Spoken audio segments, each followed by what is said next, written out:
In der Lekzion, da sehen wir uns, dass wie man das erkannt, dass ohne Jesus sind wir hoffnungslos verloren. Und wir fragen uns 7 Frauen mit dort Thema am Sein. Erkennen wir dort, dass uns fehlt an Jesus. Dort wir ein bisschen das Thema. Der zweite Ding, was wir brauchen, dort ist Glauben. Glauben an Jesus Christus. Und da sind auch mehrere Fragen, was wir uns können fragen von dort. Glaube ich, dass Jesus Christus als Gott seine einzige Lösung für mein Sündenproblem. Dan weet je, dat ook waar een volle vrouw. Geloof ik dat Jesus allein als de antwoord voor mijn zin. Is er vielleicht nog dingen wat ik kan doen. Er zijn er dingen wat ik vielleicht zal doen, aangaan, ten gewissen tjoetje hier, wat immer we in ons Mennoniten te maken geleerd hebben. Is het Jesus allein. En dat is een vrouw wat ik me kan vragen. Wenn wir denken hier an, wo weet ik dat het geraad is? En zo dat eerste denk is, erken ik dat ohne Jezus ik verloren. De tweede denk is, hij geloven aan Jezus alleen. Geloof ik dat hij alleen is de antwoord te mijn zinnenprobleem. In Apostelgeschichte 4, vers 12, da sagt het zo dit. En du hast ook een 6 kleine Beradung, wie als Menschen is onder dem Himmel 6 kleine Namen gegeven, durch den wir können selig worden. So Petrus sagt hier, dass dort ist in Jesus allein. Du hast 6 kleine Namen. Nou, we kunnen mensen umbrücken, oder we kunnen Tjoten umbrücken, oder we kunnen een woord umbrücken, wat we hebben. Dat is alle niet wat ons raden heeft. Aber Jesus ist der einzige Name. Jesus ist die einzige Person. Und dann muss ich mich fragen, glaube ich das? Ist das ein Ding, was ich wirklich in mir glaube? Dass Jesus ist die Antwort für mein Sündenproblem.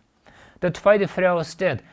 Erkenne ich Jesus als der einzige Weg nach Gott, der einzige, der nur der Radung, der einzige Rader für Sünder, der einzige, was mir ewig Leben geben kann.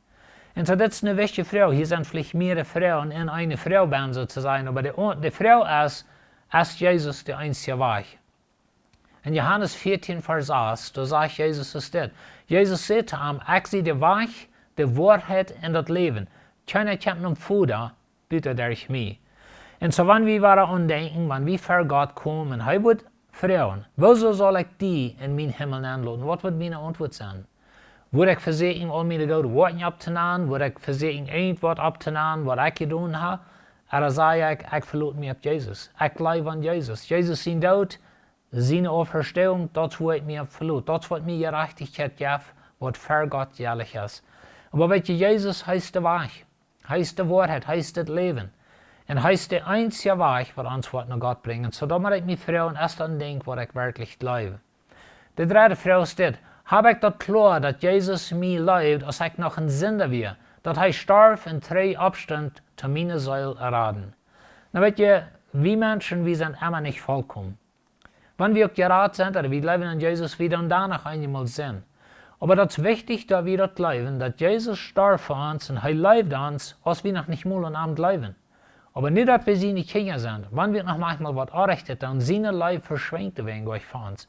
Er lebt uns so, wenn er lebt uns halt fair wie ihm lebt, oder fair wie irgendwas von ihm wollen.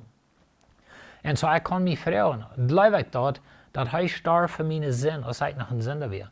Als ich noch nichts von ihm will. Als ich vielleicht noch auf ein Gas ging, und ich trunk, oder die Drugs, oder was immer ich alle tue. Aber ich will nichts von Gott wissen.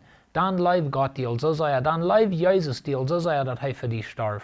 Aber nicht, dass du an ihm glaubst. Er wird dich nicht waschmieden. Und so, das ist eine wichtige Frage. Glaube ich dort, dass Jesus für mich starb, als ich noch ein Sünder wäre. In Römer 4, Vers 8 sagt es das. Aber Gott weiß uns seine Leib dadurch, dass Christus für uns starb, als wir noch Sünder wären. Gott weiß uns seine Leib. Er weiß uns dass Jesus starb für uns, als wir noch nichts von ihm wollen. Als wir noch sozusagen tot in Sinn wären, dann starb Jesus auch für uns. Die vierte Frage, was wir uns fragen, ist, habe ich das klar, dass Jesus für meine Sinn starb und dass er die ganz betont hat? So habe ich das klar, dass Jesus für meine Sinn betont. Oder muss ich das noch selbst versuchen? Oder habe ich vielleicht eine Antollung gemerkt und das ewige muss ich noch selbst? Frau die Frau mal ganz ernstlich. Wenn einmal so wie uns benehmen, oder so wie glauben, oder dass wir glauben, wir wollen noch selbst was tun, das ist ein bisschen, als Jesus hat bloß eine Antollung gemerkt. Das ewige macht für selbst. Aber weißt du, er betont den Sinn ganz. Jesus sagt am Kreuz, das ist vorig. Der Sinn ist betont. Und ich kann nicht an ihm glauben und das ewige Leben haben. In 1. Petrus 3, Vers 18, da lesen wir es steht. Wie als Christus starb ook einmal für all unsere Sünder, der Gerechte für die Ungerechte, dass uns mit Gott toebringen kann. Sein Körper wird doodgemerkt, aber sein Geist lebt wieder. Na, horcht nur, was das hier sagt. Er sagt, dass Christus starb einmal für alle Mal können sein, uns mit Gott toebringen. Na, aber in Untersteht sagt er, uns mit Gott versöhnen. Weil du hast eine Feindschaft zwischen uns und Gott. Du hast einen Tod sozusagen, du hast Sinn zwischen mir und Gott. Jesus starb, dort wegnehmen. Jesus starb, mich mit Gott toebringen, mich mit Gott versöhnen. Die Feindschaft oder die Sinn, was zwischen mir und Gott ist, dort wegnehmen.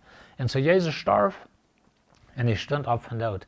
Und dabei ist unsere Erlösung. In 2. Korinther 4, Vers 21, da sagt Paulus es dit.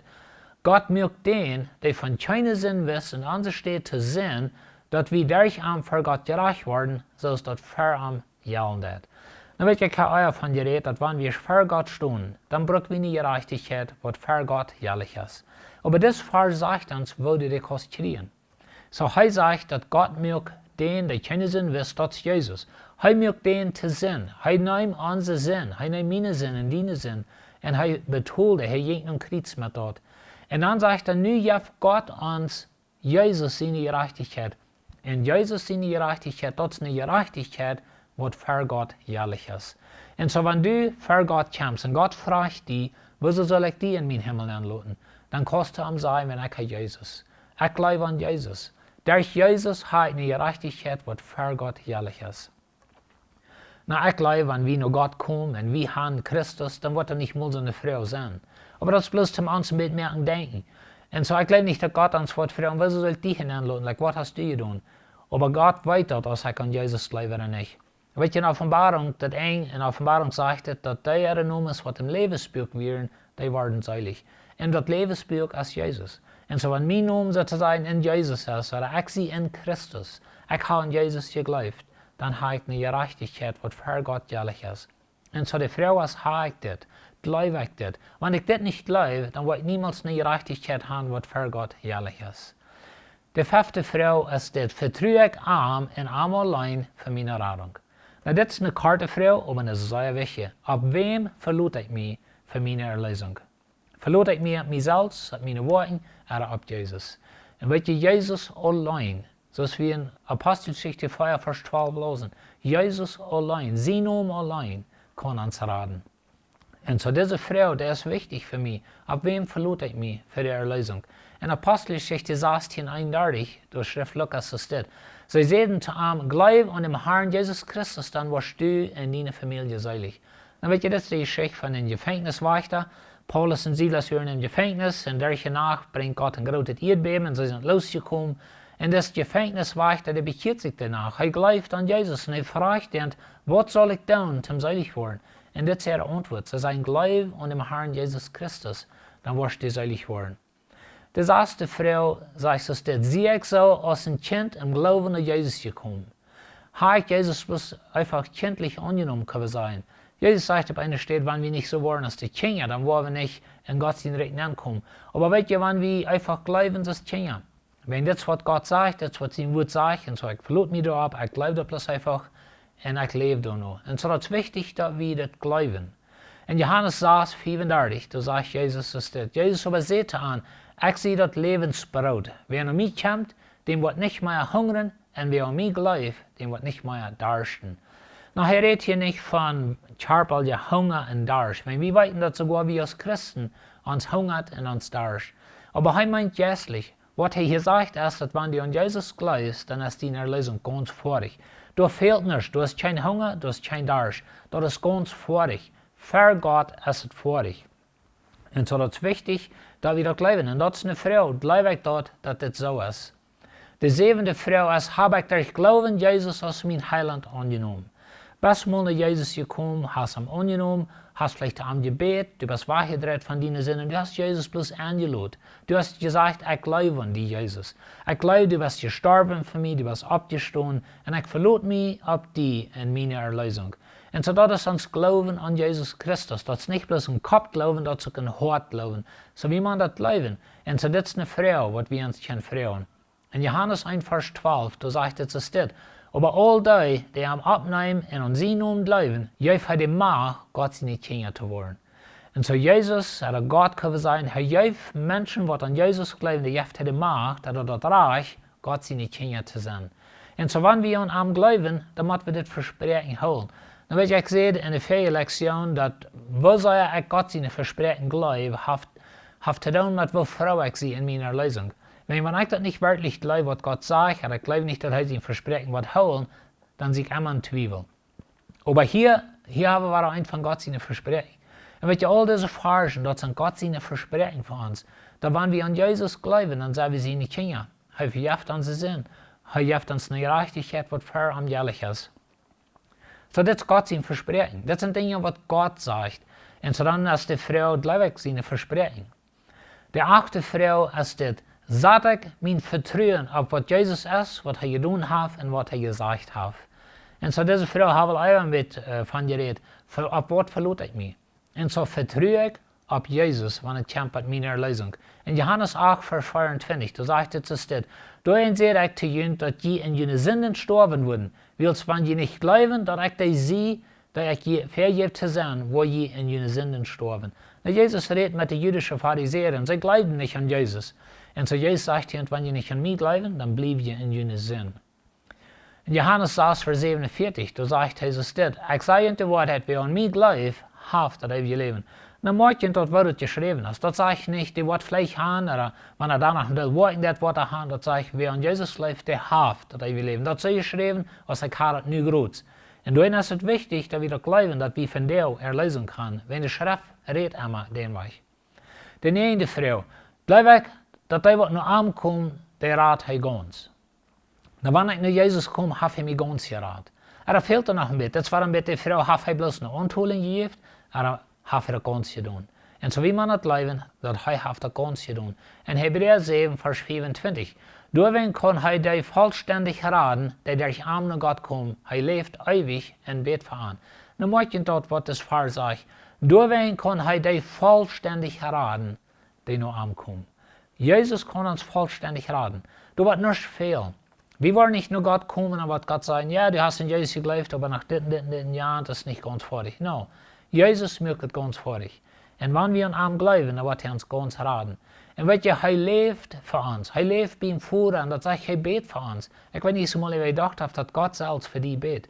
Dein Erlöser, der betet für dich. Und er merkt sicher, dass du das was merken. Aber du musst an ihm glauben.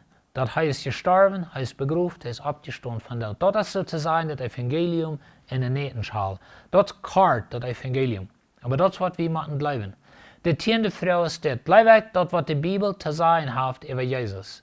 Blijf ik dat wat de Bijbel te zeggen heeft over Jezus. Dat is een wichtige vrouw.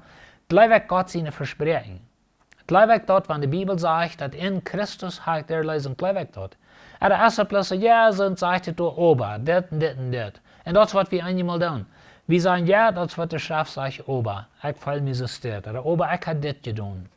Weet je wat de Bijbel zegt, dat is zo. Wanneer de Bijbel wat verspreekt, dan hält God zijn versprechen. En zo, wanneer de Bijbel zegt dat we in Christus als de haft dat eeuwige leven, dan moeten we dat leven. Maar wanneer de Bijbel zegt dat in Christus zijn die zin vergeeft, dan neem dat anders zo. Want dat is wat de Bijbel zegt. En daarin is deze vrouw wichtig. Blijf ik dat wat de Bijbel te zeggen heeft over Jezus. Hij was ons Erlöser, hij starb voor ons, hij stond op van dood, blijf ik dat. Er is het bloos woord wat ik nog van klein aan geleerd heb en in mijn kop, blijf ik dat, maar niet werkelijk in mijn hart. En zo dat is een wichtige vrouw. Johannes 4, Vers 24, da zegt het zo dit. Ik zei in de waarheid, wer mijn woord hield en dem gelooft die mij geschickt heeft dat hij leven en komt niet in dat gerecht, maar is van dood zum leven gekomen. Blijf ik God zijn woord.